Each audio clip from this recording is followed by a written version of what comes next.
The library. So this is actually a really cool part of the game, but there is a lot of reading. That I remember anyways. Hey, look, jobs. Weird, like, when this was painted, it was like, hey, look out the window. We're all working, things are great. Now it's like one of the graffiti murals after someone gets shot or hit by a car. This mural is really affecting you. I forget that we live in separate realities. Mine's clearly better. Pumpkinhead guy. Dead. I'm not allowed to jump, guys. No jumping for me. Hey! Closing in 2 hours. Okay, cool. Any idea where the microfiche is? Microfiche. Microfiche. 3rd floor. Okay, thanks. Up. Slow night? Yep. Spooky here, all alone? I'd be spooked. Larry's wandering around here somewhere. So, have you guys ever used microfiche? Wait a minute. Do I need to go left or right? Uh-oh. Have you guys ever used microfiche? When I was in school, we had... Okay, that just says exit. We do go left. We had lots of microfiche. We used it when I was in elementary school. Oh, they had it all the way through school. Really? For old shit? You didn't know they existed before this game? Yeah, man. They, it was really... I mean, they're gigantic machines. But, like, the slides that you would have in there, they're like sheets of paper, and it was just really, really small. And they would all be filed, and it was just... It was interesting. It was an interesting way to archive something.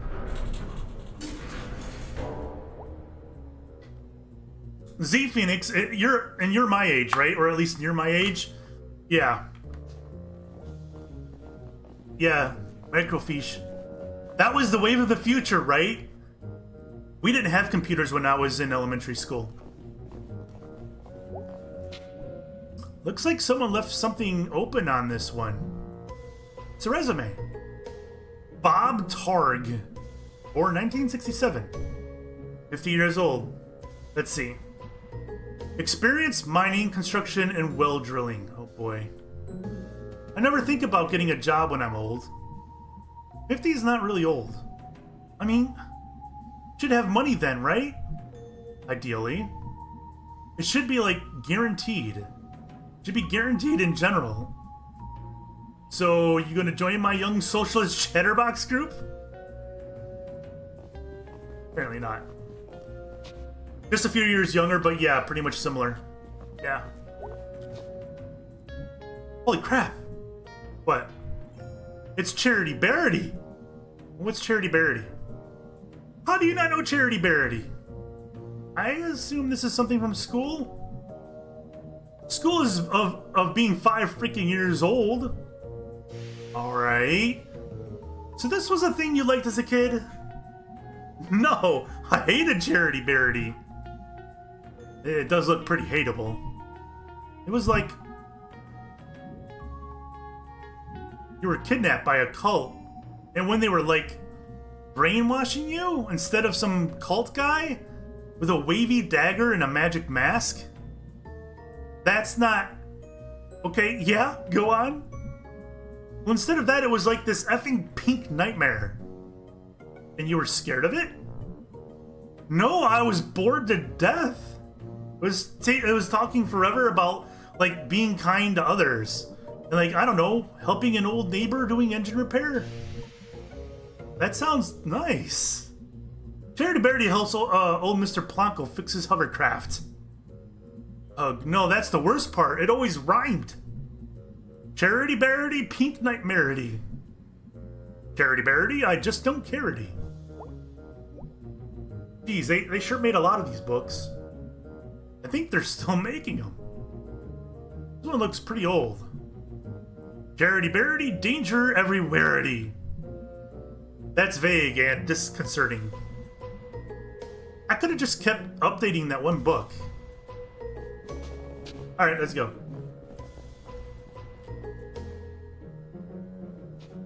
Wait, what? Wait, what? Did I need to go left? Oh my god.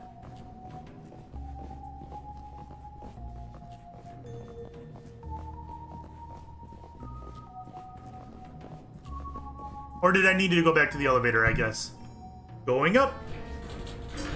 That answers that, eh? Alright. Oh wow, it's dusty up here. It's old up here. There is. Maybe your ghost is up here? Yep, ghost. Or something. Whatever he was. He walked through a chain link fence. Or flew over it. Or something. While carrying something. Oh, right. Well, that's even more impressive. So we're gonna go find this guy. Because he took somebody. And he's like somehow connected to this thing I've been going through. And that's not good. That all sounded a lot more badass in my head. It's okay, it was fine. My commentary makes the games you play a lot more interesting, just like an audiobook. Oh, thank you. Yeah, it's really easy to do for this game, right? This game has a lot of heart and emotion in it. So it's really easy to do commentary that even though I'm not really doing different voices for the characters like a lot of YouTubers and streamers can, I'm not really good at voices. I just try to focus on trying to get the right tone and emotion out of it. And this game makes it really easy to do that. But Dilly, yes, thank you. I appreciate it though, that was awfully kind. Alright, well here she is. Cool. Agreedity. God, Yuki. I have no idea how to use it. Really? I can't know how to do everything. I'm sorry, but what expertise have you brought to this this far? This whole thing was my idea. No, your idea was ghost hunting. My idea is to do at least a tiny bit of research on it. If you think this is stupid, then why are you here? Because you're my friend, asshole. Aww. Look. Aw, we friends, Beatrice. Here, let me get this set up. We'll be here all night if your dumbass is in charge. Hey, Dr. Phobic. Welcome. I hope you're having a good Christmas. And it's microfiche time. Alright, so what are we looking for? I want to steer. No. Move, I'm steering. Ow. Jeez, Mae. I'm sorry. Okay. How do we do this? Step 1, look at the screen. Step 2, move around and look at stuff. Step 3, find ghosts. Sure. Alright. So we're in microfiche here, and there are articles scattered all about, and these all contain interesting things, right? And some of them pertain to what we're looking for right now. Others supply, like, historical relevancy. Kind of stories from what the town was like before. Things like that. And it's kind of hard to keep them kind of all situated. So I'm probably just going to start in the top left and work my way to the right, I think. Try to keep it easy. And we'll just jump around. The tears come from laughing so hard. Dear citizens, please make note to keep your pies safe during the pleasant weather we're experiencing. Several ladies have reported pies from their kitchens disappearing at alarming rates. Even worse, the picky culprit is leaving behind only the rhubarb pies. Until this criminal is caught or the bad weather returns, we remind our housewives to make use of their pie safes indoors or stick to the rhubarb. This is interesting, but yeah, not exactly about a ghost. Nightbot overreacted? That's what Nightbot does. The Stanley T. Possum statue, known by residents as Posse, is finally slated for demolition. Posse closed in 1967, but Richard Coulson, son of Samuel, had hopes for refurbishing the statue for new generations. Posse stood silent for close to 60 years, witnessing the beginnings of the demise of the railroad, the mines and the coke works that ushered in his existence.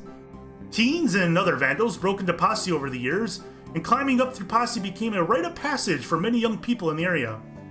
Residents have been torn over what to do with the beloved but derelict structure over the years, but 3 years ago, pressure began mounting to have it torn down.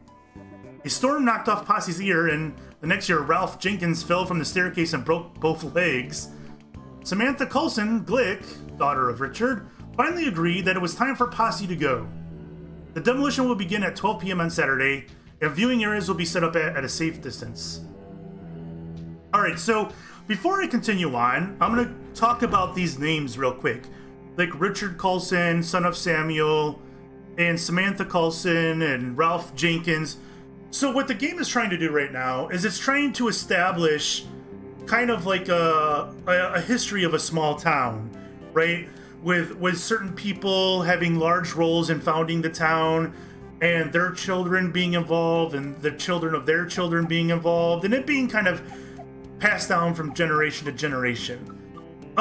If you really wanted to get into it, you could write these names down and track who was related to who and who did what and whatnot.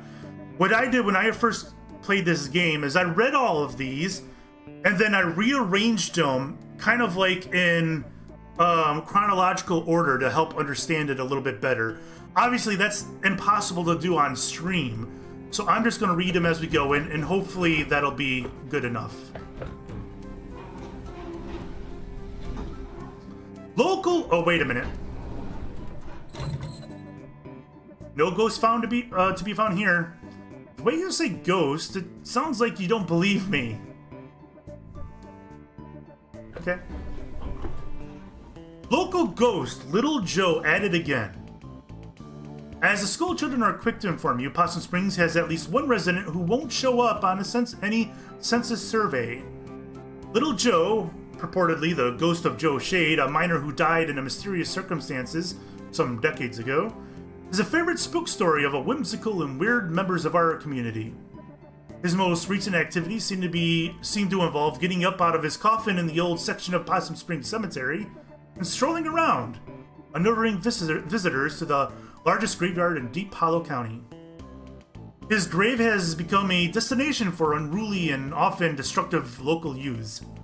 And as such, Possum Springs City Council is considering erecting an iron gate to protect the historical tombstones that fill the small hollow where Joe Shade lies buried. Police have also stepped up patrols in the area, so be warned, thrill seekers. You may not see a ghost, but you may see a fine for trespassing.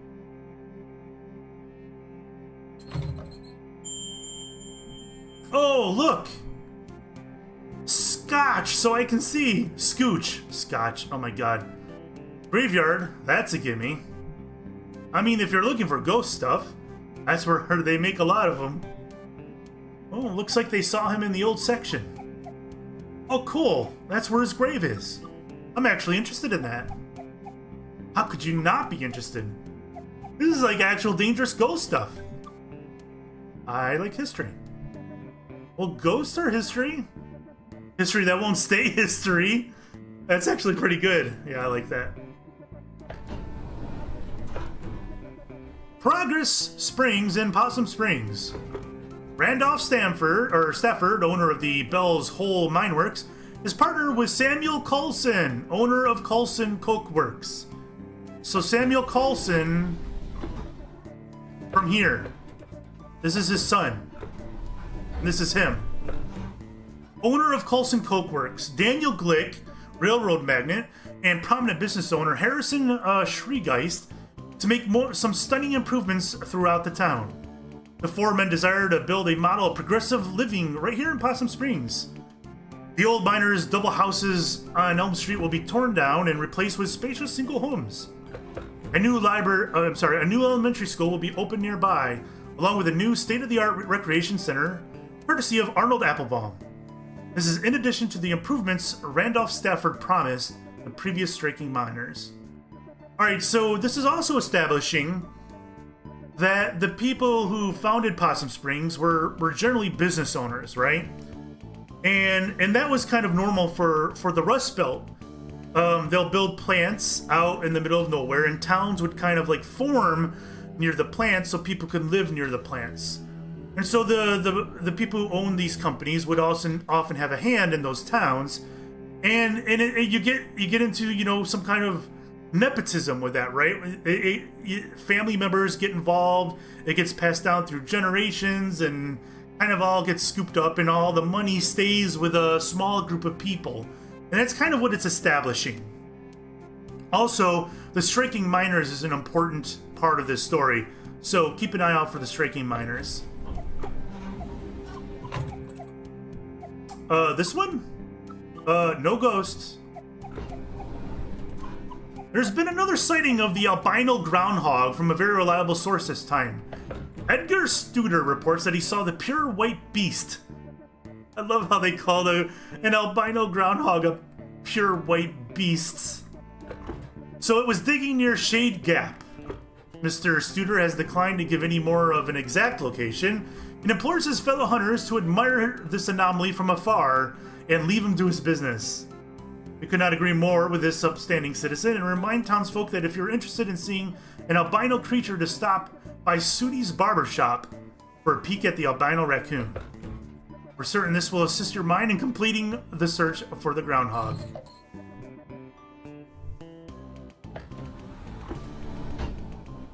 See guys, lots of reading. This is hard on the throat. Holy cow.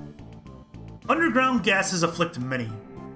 The houses on Larch Street have been evacuated after the discovery of a gas buildup in the basements was found to have led to hallucinations for scattered members of the households. For the past several weeks, residents have been complaining of family members who began hearing voices or seeing things that weren't there. One older woman was found having an animated discussion with an empty chair. When pressed, she calmly explained that she was talking to her sister, who had passed away some 50 years ago. 2 nights ago, the son of Carson Zimmer ran out of the house and leapt into Cooper's Pond, 1 mile up the road. Moments before, this child had been readying for bed, and according to another sibling, became increasingly agitated. The last words he uttered were about some sort of song before he dashed out of the house and into the night where his watery grave awaited him. The last event persuaded residents to request help from officials to see if this related to St. Louven's lantern, a phenomenon where exposure to scientific, oh my god, you can tell I'm tired, guys, right? If this is related to St. Louven's lantern, a phenomenon where exposure to specific underground gases leads to certain victims of experiencing waking dreams, auditory hallucinations, and the sense of unseen presences. Preliminary sets indicate that gas is present in the homes and mining officials are moving the residents until more tests can be completed. So you can start to see what's kind of going on, right? You get a picture of these workers suffering at the cost of their companies, right? Samuel Coulson has purchased 10 acres of land on the outskirts of Possum Springs. When we inquired as to what Mr. Coulson would use the land for, he would only remark that what was coming here would delight both young and old for years to come. We are very anxious to be delighted. I don't think this is what... Yeah.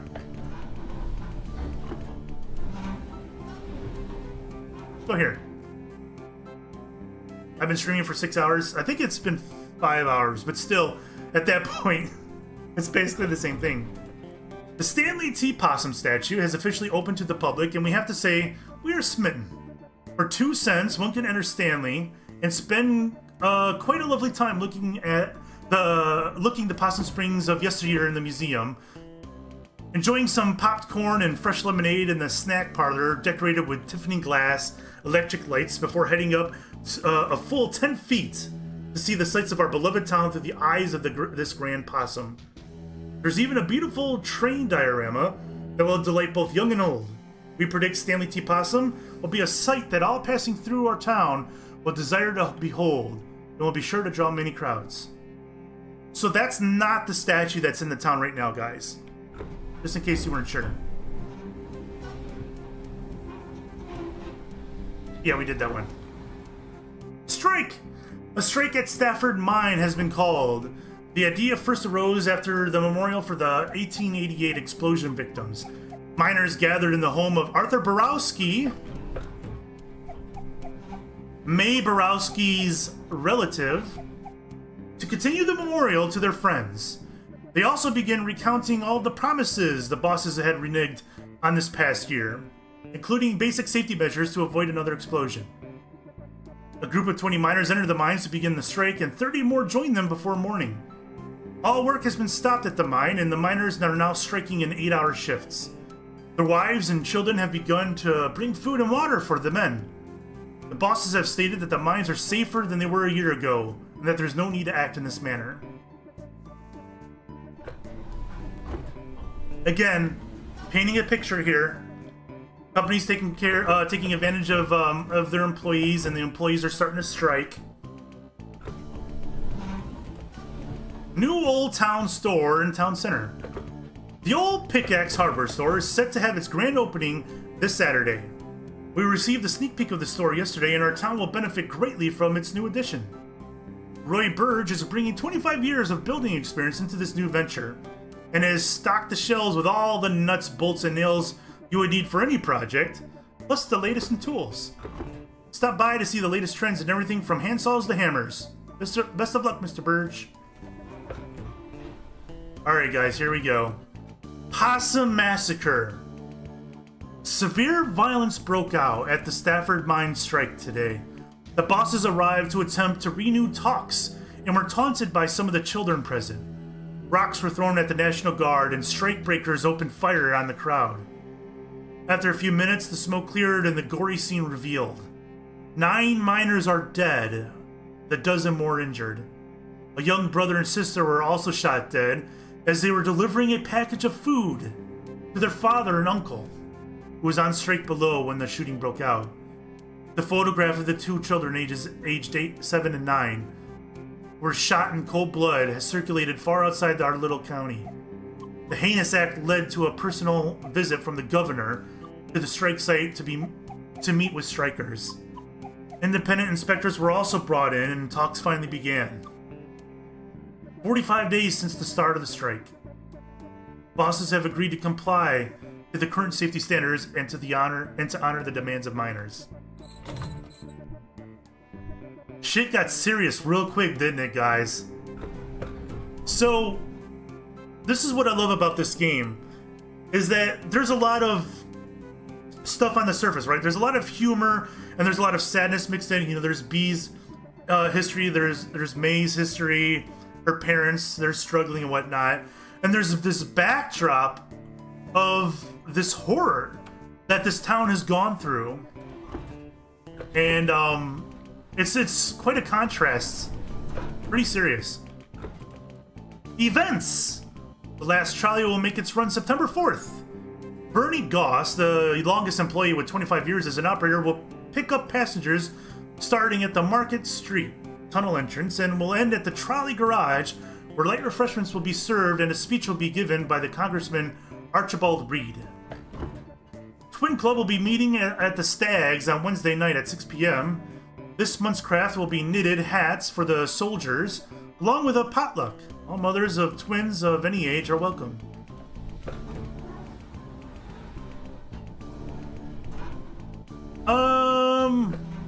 Wait.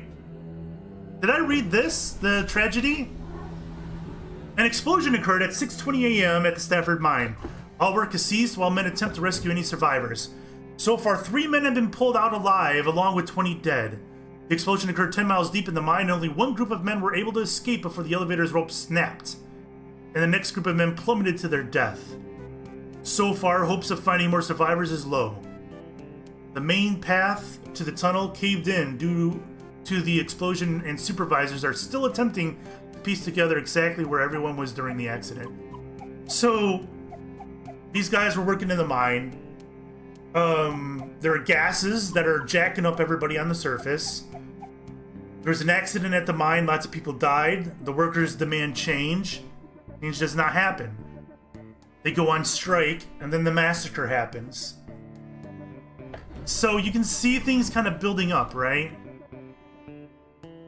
Spectral happenings at Possum Jump. Two local sweethearts were startled this past Sunday night as they hiked along the wooded overlook known as Possum Jump. According to the Lovebirds, approximately 11:45 p.m., a figure appeared to walk from the edge of the cliff out into the open air, and then disappeared.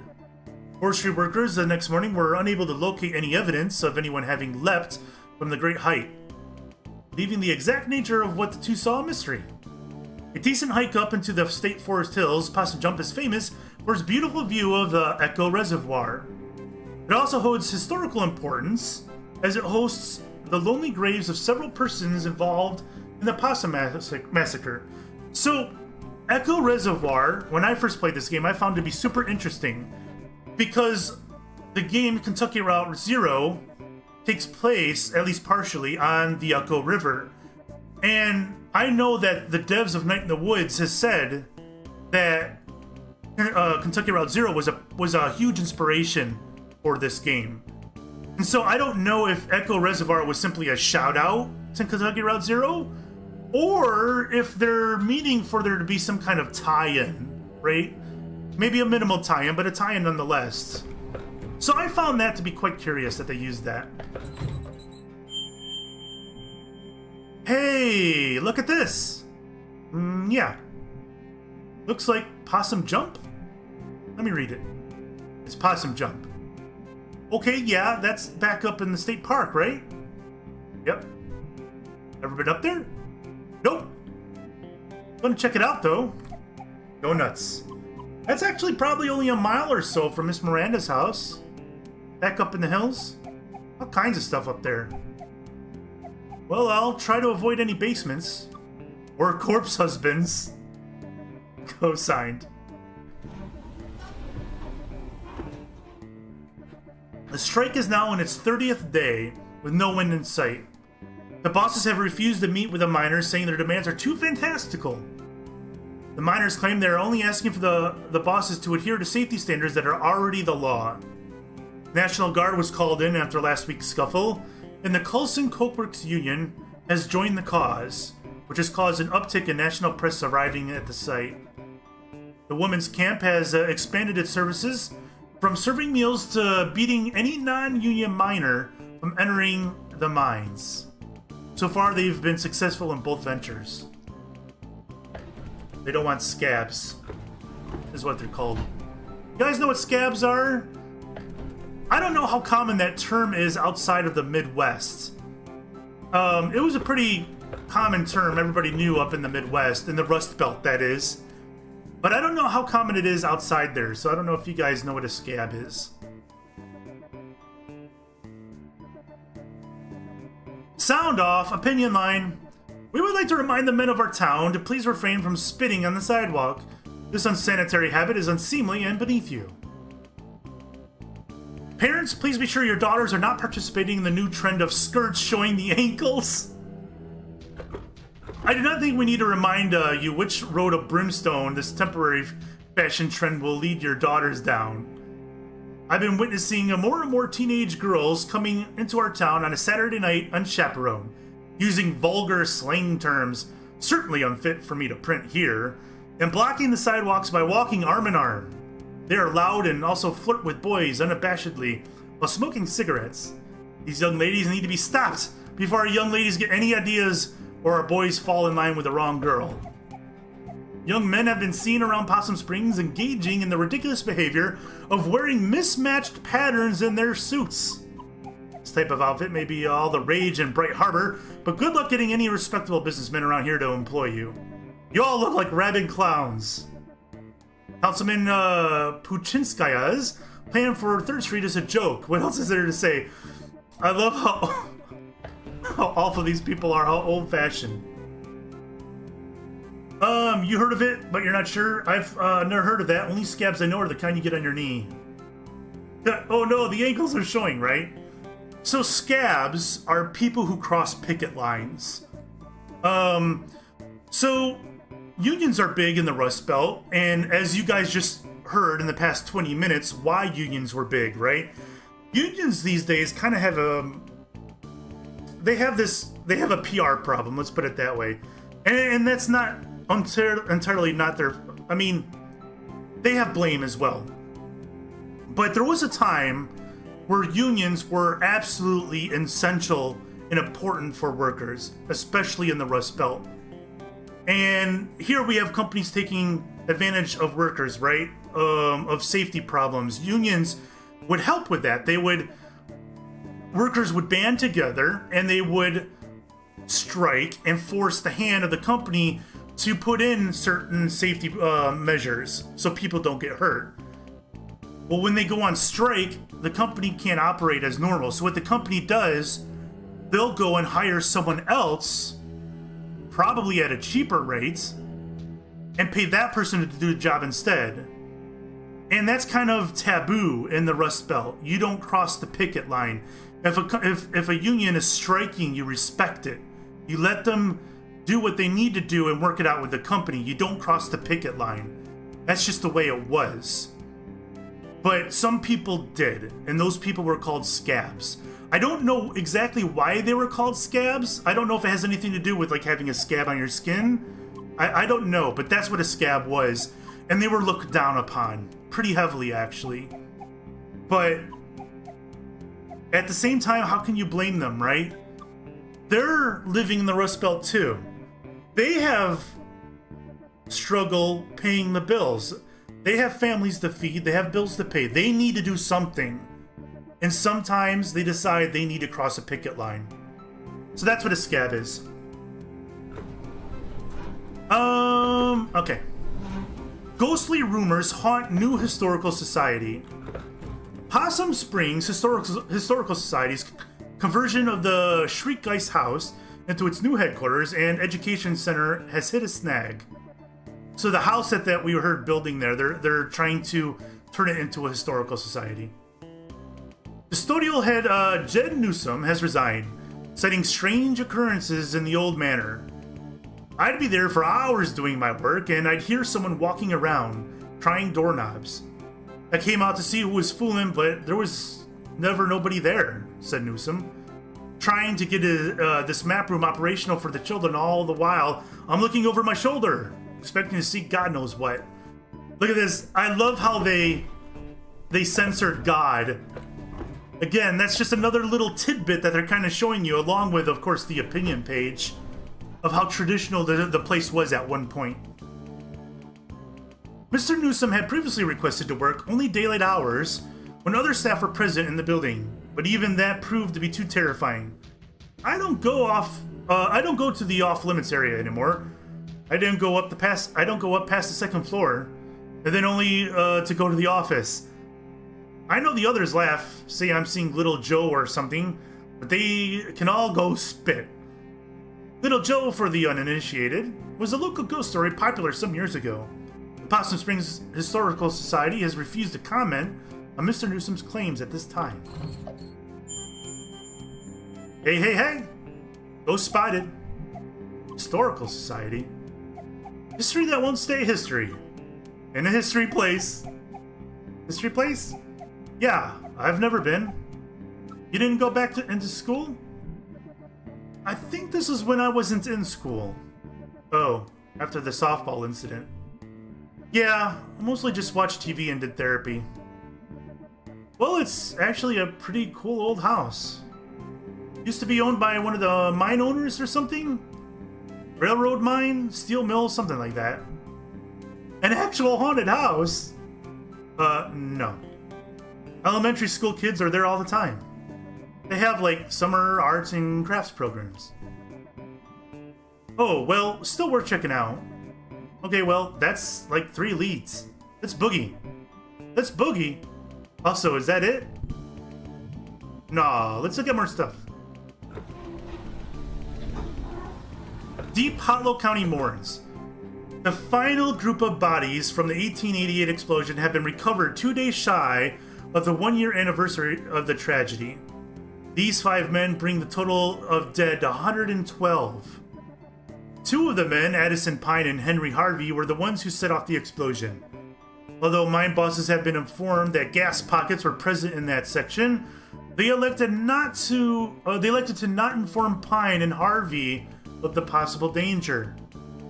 The other 3 bodies belonged to Peter Bledsoe, Christian Stanoff, and Peter Lachta? What a name. Peter's funeral arrangements will be handled by Father Lidis, as the man's widow has since returned to Hungary with his 2 orphans. Pretty awful, isn't it? Oh, for Pete's sake. Oh my god, I need a drink of water. Strange but True, A Tale of Teeth. Strange but True is our ongoing series about the weird and forgotten aspects of Deep Hollow County history and culture, published weekly. The Tooth, there you go, Yuki. Yup, remember the Tooth? Bad bosses figure heavily into Possum Springs history, and this morbid tale of crime and secret societies is no exception. The story goes, in 1870, a local mine boss was skimming workers on their pay. A group of miners confronted him while he was in the act. He denied everything, with many a slur, and punched the miners' leader, Darnell Glace, in the face, causing him to lose his last remaining tooth. The miners knew how much Darney's tooth meant to him, and they descended on the boss. A few held the boss down while the others removed all his teeth with pliers. Oh my god. The teeth were passed out to the miners, and a secret society was created with a vow to protect workers' interests. Membership was based on owning one of these teeth, and each was marked with a symbol of their choosing. These symbols were used around the coal patch to organize meetings and make announcements. The boss survived his attack, but never named his attackers for fear of implicating himself. When died a few years later, members dug up his grave to retrieve his skull. It was used in ceremonies performed before going out for retribution. All would gather around, place their teeth into the sockets, and later retrieve their tooth after the retribution was completed. Upon a member's death, their tooth would be passed to a new member. Teeth of members in jail would be left in their sockets until their fates were decided. After the strike of 1889, the society dwindled. Occasionally, a descendant of one of these men would find a tooth with strange markings in their home. Strange but true. Oh wow, this is gnarly! And awesome! Oh my god. So, we have a tooth in the safe in our basement that belonged to Granddad. So, with all this information we have now, we can deduce, well, I guess abduce would be the correct word, that Granddad was in, or at least a descendant of somebody that was in this secret society. Plot thickens, right?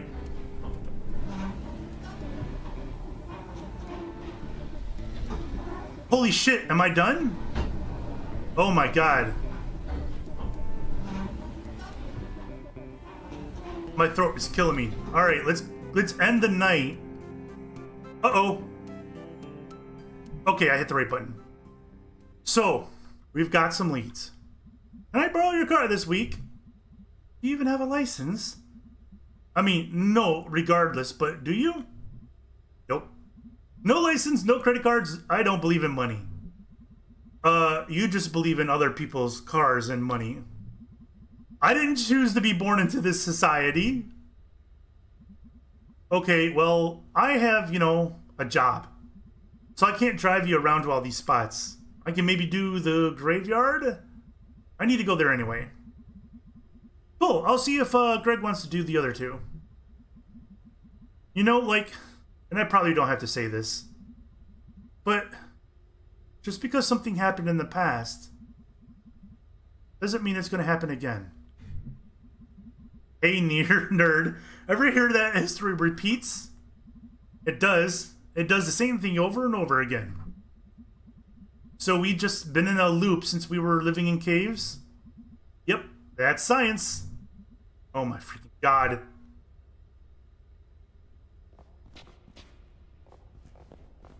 I can't go back, can I? Wait, what?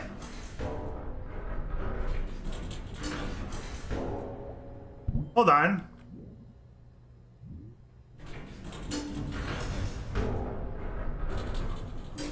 All right, I don't think there's anything more in here. I'm wasting time here.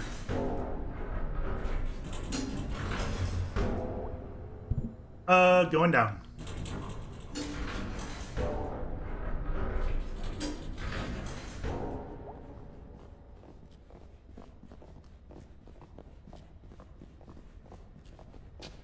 I love this art style. It's gorgeous. It's a gorgeous game. What is that Miss Kelsey? Oh wow, I haven't seen her since graduation. She was always kind of a badass. School district did not fund that art program after all. But she made it work. She was like some sort of art teacher survivalist. Oh, I never realized. I think they pay her in bits of string and empty soda cans. And just in case you guys don't know, also in the Rust Belt, deposits for cans, beer, soda, whatever, is pretty big in the Rust Belt. For recycling, they've been doing it for a long time. In fact, most states when they have the deposit, right, it's 5 cents. But Michigan has actually a 10-cent deposit. So what people would do, well, pretty much all throughout the, well, not, I don't want to say all throughout the Midwest, but people would do in places like Ohio and Indiana, specifically, mostly, they would collect cans from their state and they would drive to Michigan to turn the cans in. So, and you pay a deposit. In case you guys don't know what a deposit is, so let's say you buy a 12-pack of Coke and there's a 5-cent deposit. You actually have to pay 60 cents extra for that pack of Coke. And then you take the cans, you go back to the grocery store with them empty, and they give you your 60 cents back. That way, it makes sure that you recycle. Great system. Most states had the 5 cents, so they would pay 60 cents in Ohio for these cans. They would take them to Michigan, and they would get double their money. And so they would collect cans. So you would often, I don't want to say often, but you would sometimes see cars with bags of cans, and we're talking thousands of cans driving back to Michigan to turn all these cans in and get money out of it. Aside from that, the deposit works well for littering, right? If people toss cans out, usually homeless people would look for cans. So you'd often see homeless people with bags full of cans. They would then take the bags to the grocery stores and they would get, a few bucks per bag. So it helped with littering too. So when she says that they pay her in empty cans, that was actually worth money. It still is. Of the Possum Springs Poetry Society. Do you want to stick around for this? Yeah. Well, hold on a second. I remember seeing deposit amount on bottles. Do they still do this? Yes. Yeah, this applies to bottles as well. It'll usually say 5 cents, and it'll say like Ohio, Pennsylvania, Maine, New York, Washington, and then at the end it'll say 10 cent Michigan. Michigan had a higher deposit than anybody else. Nobody ever went up to the 10 cents for whatever reason. That's nice, Shane. We don't have that. Yeah, it is nice. It worked. I mean, you didn't see a whole lot of cans on the road. You did sometimes. And if they were on the road, they didn't last too long. Someone always picked them up. Tonight, we have new poems from myself, and Fisherman Jones, and Selma and Forrester. I will start us off with one of my own. They don't actually pay her in string, right? Yes, Mae, they literally pay her in string. I was just joking. Right. Letter to my worst student. To my worst student. The subject of my stories. I tell friends back home when they ask about life out here in the sticks. It's you. I worry. At the end of my life, you'll be the only one I remember. Why did you key my car? I know it was you, Brian. Thanks, everyone. That's hilarious. Is that legal? What? Talking about details about students like that. She didn't name names. Yes, she did. Okay, no full names. Next up, Fisherman Jones. Fisherman Jones has a poem for us. Two poems. They're short, though. 2 poems. Take it away. Hi, folks. Thanks. This is called Tunnel Eels. Tunnel eels, I do not know how it feels to be in darkness all the time. Born in muck and raised in slime. But neither do you know paths I've trudged, so hardly it is your place to judge. Okay, that's one poem. The next one is shorter. This is called Tunnel Frogs. Tunnel frog swims in the dark, must think it would be a lark to be a fisherman like me, but what do you know, amphibie? That's it. That's great, thank you, Fisherman Jones. He definitely talks to actual fish. Almost definitely. Finally, a poem by Selma Ann Forrester. Yay, Selmers! Thanks, Mae. You know her? Dude, she's like your neighbor. Oh. She writes these really funny, dorky, short poems. I'm up for something short and funny. This is called There's No Reception in Possum Springs. He's not wrong. No reception here. I wave my black phone. And the ear like a flare, like a prayer, but no reception. I read on the internet, babyface boy billionaire. Phone app sold, made more money in one day than my family over 100 generations. More than my whole world ever has. World where house buying jobs became rent paying jobs. Became living with family jobs. Boy billionaires. Money is access. Access to politicians. Waiting for us to die. Lead in our water. Alcohol and painkillers. Replace my job with an app. Replace my dreams of a house and a yard. With a couch in the basement. Future is yours. Of course, 24/7 entrepreneurs. I just want a paycheck and own my life. I'm on the couch in the basement. They're in the house and the yard. Some night, I will catch a bus out to the West Coast and burn their Silicon City to the ground. Holy shit! Wow, damn. Huh, she rhymed entrepreneur. I don't even know what that word means. Thanks, everyone. She always like this? No, wow. Huh. Well, thanks, everyone. See you in 2 weeks. Hey, Selmers. What? I liked your weird poem. Thanks. I wrote it myself. Wait, was the assumption that she didn't write it? Nice work, Smelmer. I don't like that nickname. What are you two?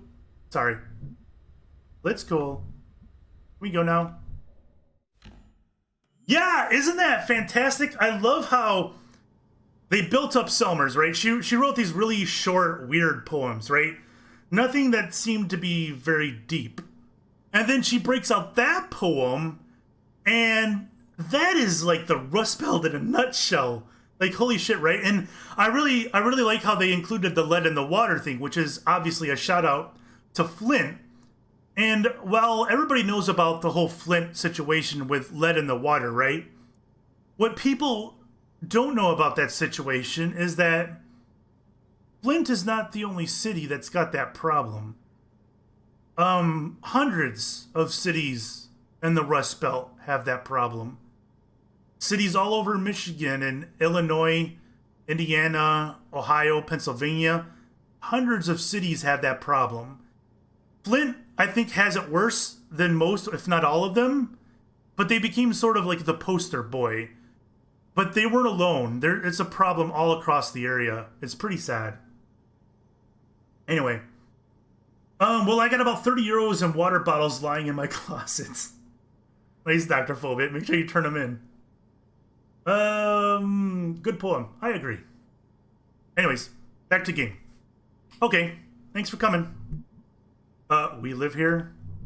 Right. So, find out anything about your ghost? Yeah. Tell them, B.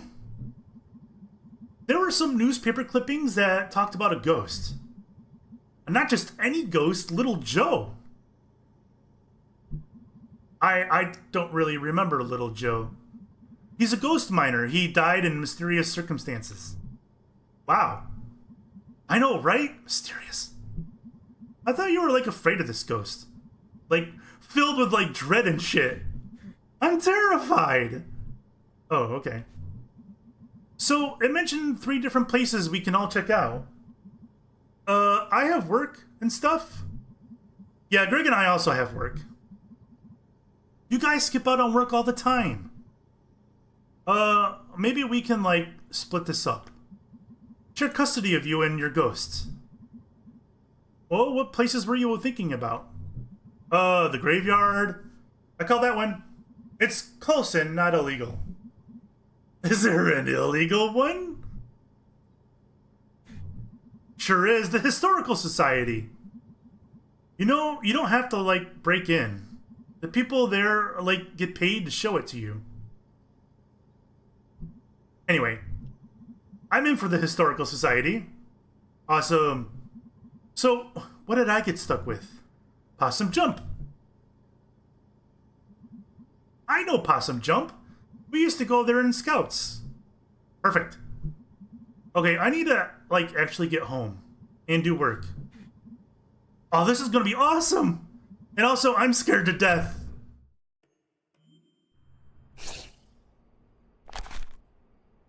Ta-da! It's Selmers, a good poet. Thought, if I die, Selmer should write a poem about it. Ugh. Yeah, seems like that's going around. Ugh. Yippers.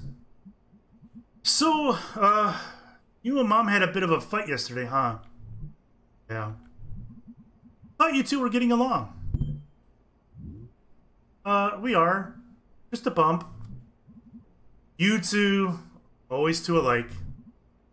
Yes. I got your chill and, her smartassness, I guess. I just hate to see you two, on the outs again. It'll be fine, we're cool. So, we're having money problems? What? No, we're fine. Dad. Mae, it's fine. It's okay, I'm 20, I can handle it. Nothing to handle. Alright. Might just head up to bed at night. Sounds good, kid. Been a long couple days.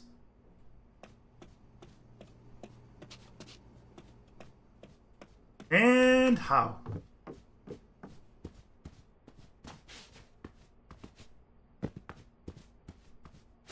Nothing here.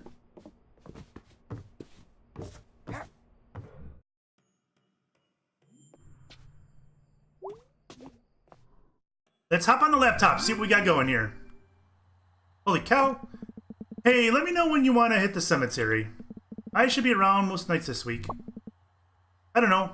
Thanks, B. Don't think me too hard. I'm going there anyway, and it's, like, right down the road. You're ruining this. Oh, in that case, you're so incredibly welcome, and also, you better not forget this big favor.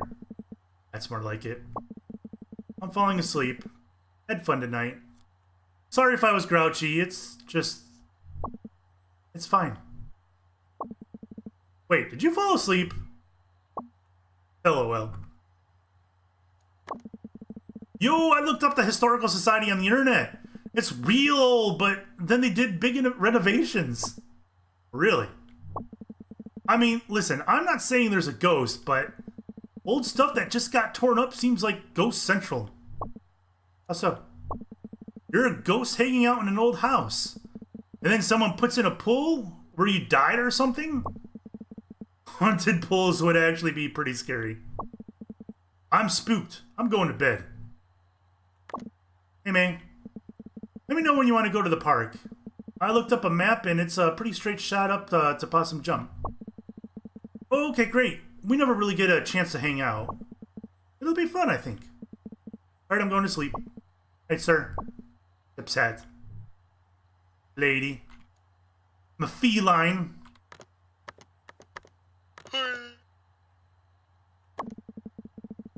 Bright Harbor Post. Is autumn secretly killing you? You guys have no idea. I think that's it for this evening, right? Holy cow. Is there a dream? Let's see if we get a dream. I'm with you, mate. Stretch. Ugh.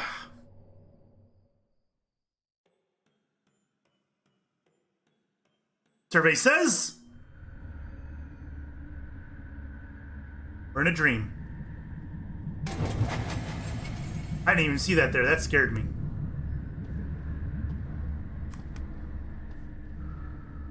Let's go up here first, I suppose.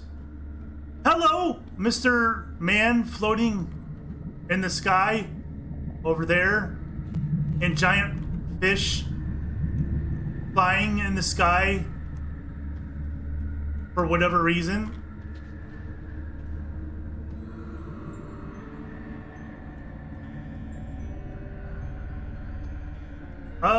Is there anything over here? I don't think there is. Hey, guy.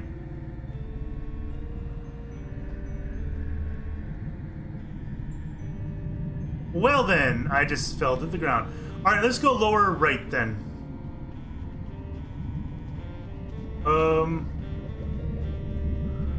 Here we go.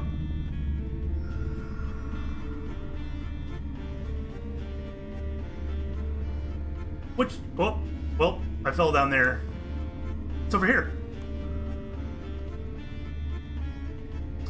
I don't think anything.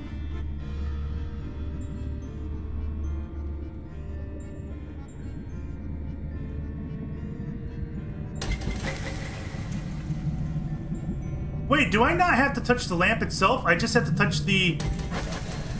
Oh. Another floating guy. It's Fisherman Joe reincarnated. Very well could be.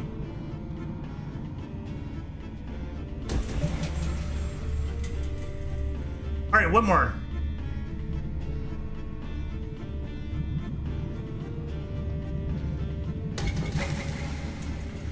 Anything up here? No, didn't.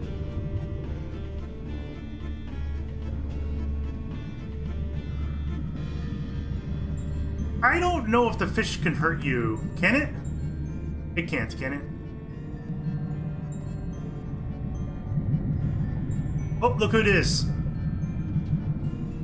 It's our friend.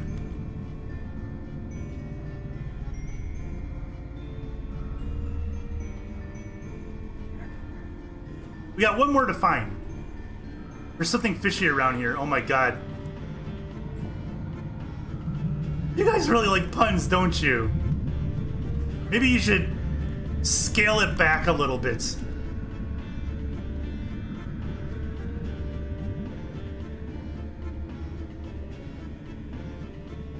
These are some microfiche. Well, I'm gonna go down this way. Oh.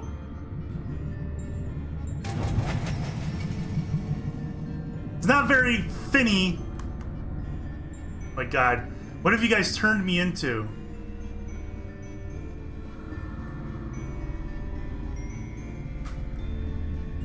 Oh, macrofiche. You said macrofiche. That's just as good.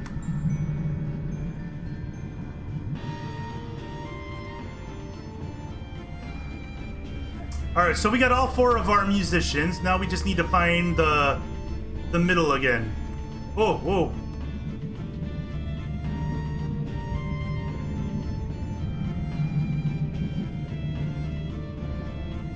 Pardon me, dude with the pipe.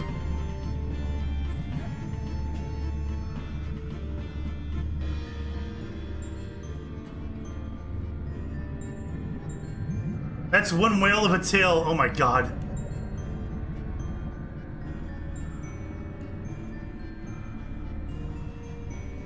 It's over here, right? I think it is. Right over here, maybe? Yes.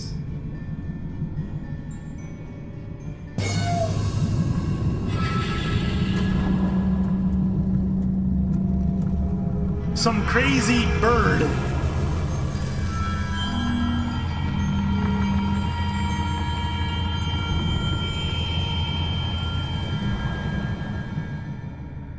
Ate the fish.